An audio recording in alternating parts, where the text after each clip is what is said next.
let me introduce Amanda Gorman, our nation's first ever National Poet Laureate.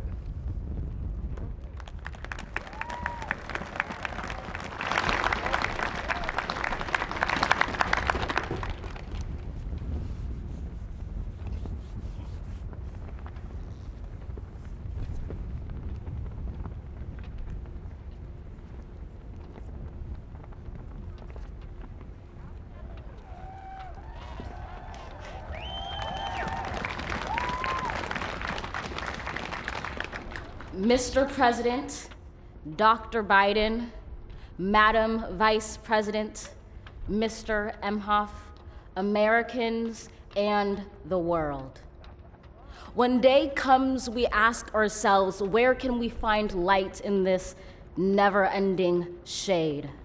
The loss we carry, a sea we must wade. We've braved the belly of the beast.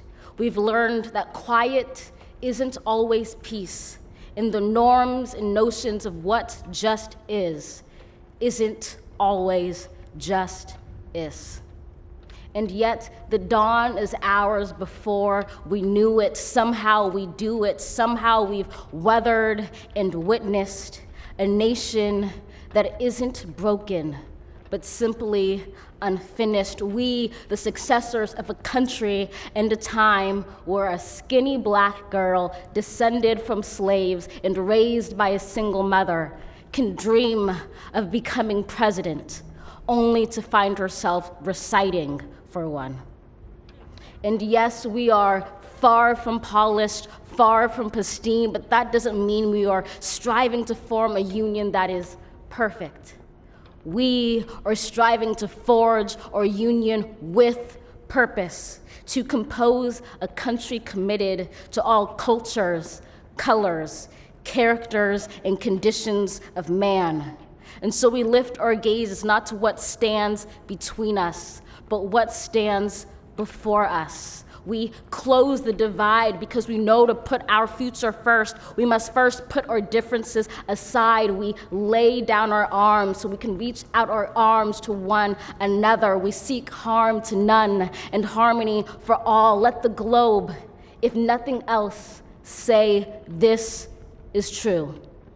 That even as we grieved, we grew, that even as we hurt, we hoped, that even as we tired, we tried, that we'll forever be tied together, victorious, not because we will never again know defeat, but because we will never again sow division. Scripture tells us to envision that everyone shall sit under their own vine and fig tree, and no one shall make them afraid. If we're to live up to our own time, then victory won't lie in the blade, but in all the bridges we've made. That is the promised glade, the hill we climb, if only we dare it, because being American is more than a pride we inherit. It's the past we step into and how we repair it. We've seen a force that would shatter our nation rather than share it, would destroy our country if it meant delaying democracy. And this effort very nearly succeeded. But while democracy can be periodically delayed, it can never be permanently defeated. In this truth, in this faith we trust, for while we have our eyes on the future, history has its eyes on us. This is the era of just redemption. We feared it at its inception. We did not feel prepared to be the heirs of such a terrifying hour, but within it we found the power to author a new chapter, to offer hope and laughter to ourselves. So, while once we asked, how could we possibly prevail over catastrophe? Now we assert, how could catastrophe possibly prevail over us? We will not march back to what was, but move to what shall be, a country that is bruised but whole, benevolent but bold, fierce and free.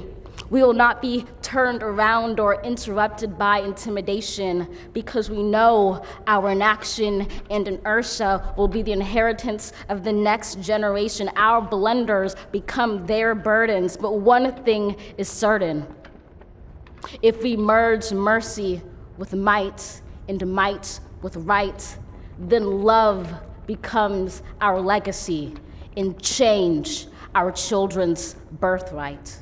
So let us leave behind a country better than the one we were left. With every breath from my bronze-pounded chest, we will raise this wounded world into a wondrous one. We will rise from the gold-limbed hills of the West. We will rise from the wind-swept Northeast, where our forefathers first realized revolution. We will rise from the lake-rimmed cities of the Midwestern states. We will rise from the sun-baked South. We will rebuild, reconcile, and recover in every known nook of our nation, in every corner called our country. Our people, diverse and beautiful, will emerge battered and beautiful. When day comes, we step out of the shade, aflame and unafraid. The new dawn blooms as we free it. For there is always light, if only we're brave enough to see it, if only we're brave enough to be it.